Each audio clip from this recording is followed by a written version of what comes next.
of law by itself. Thank you, Dr. Noor. You will stay with us as we move on to our next news. UN Secretary-General António Guterres has condemned Russia's biggest drone and missile attack yet in the three-year war in Ukraine. Guterres said this in a statement referring to the assault on July 4th and called for a full, immediate, and unconditional ceasefire. This came after reportedly hours-long Russian bombardments which sent Ukrainians scurrying for shelters across the country. According to reports, journalists in Kyiv heard drones buzzing over the capital and explosions ringing out throughout the night as Ukrainian air defense systems fended off the track. A statement issued by UN spokesman Stephanie Dujarric stated that the Secretary-General is alarmed by the dangerous escalation and the growing number of civilian casualties.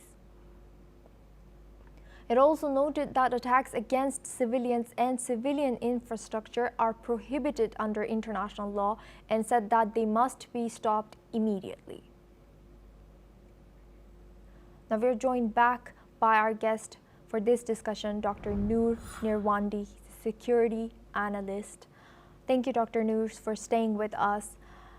Now, can the UN Secretary-General's call for an immediate and unconditional ceasefire have any real impact on the ground, looking at him calling for ceasefire also in Gaza, also in Ukraine, and also in the other places in the world?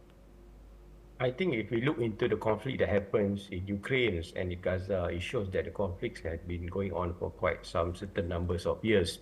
The conflicts by the Ukrainians and Russia itself also has been going on for almost around 3 years without any concrete unending material on how the conflict would be ended.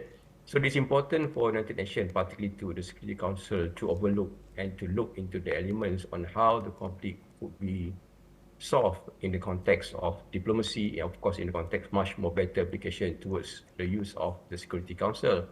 But however, we should know that in the context of understanding the process of United Nations regulations, ceasefire, and the process of ending the conflicts, the using of the Security Council, we have some little bit more harder and harsher approach because the representations of the Security Council by itself has a lot of various orientations by some certain superpower in it. But however, we hope that the conflict will be end because both countries are assuming and using the Article 51 at the act of self-defense to defend themselves of using some certain military approaches for the conflicts.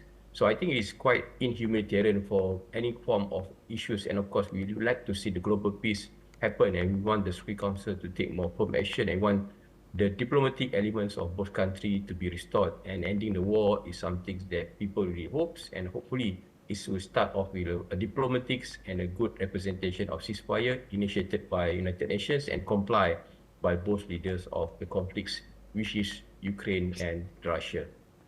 And Dr. Noor, building on that, what more can the international community do to protect civilians and uphold international law in this conflict? I think if we look into the Gaza, it's basically a very inhumanitarian act that happens in Gaza people. It's been quite some time for quite so long already. So I think it's important for the world community to use diplomatically means to push the issues towards another level and ending the conflict towards, I would say, that very unilateral elements of decision made by Israel and aggressions by Israel towards the Gaza people have to be stopped. And this is what we think that should be looked into more serious in the form of international community. I think there'll be lots of protests going on, demonstrations around the world. But the most basic thing of settling the conflicts is look into the legality element that we have under the United Nations, legality element that we have under some representations of other law around the world.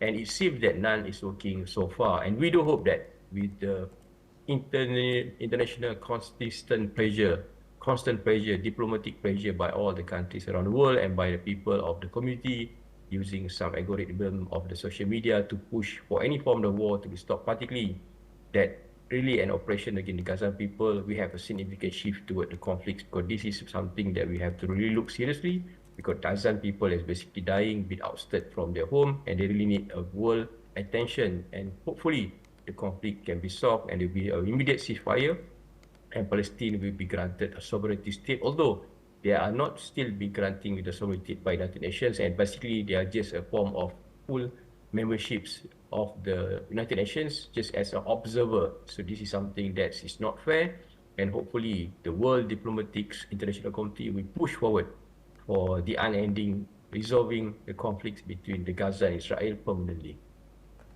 Thank you very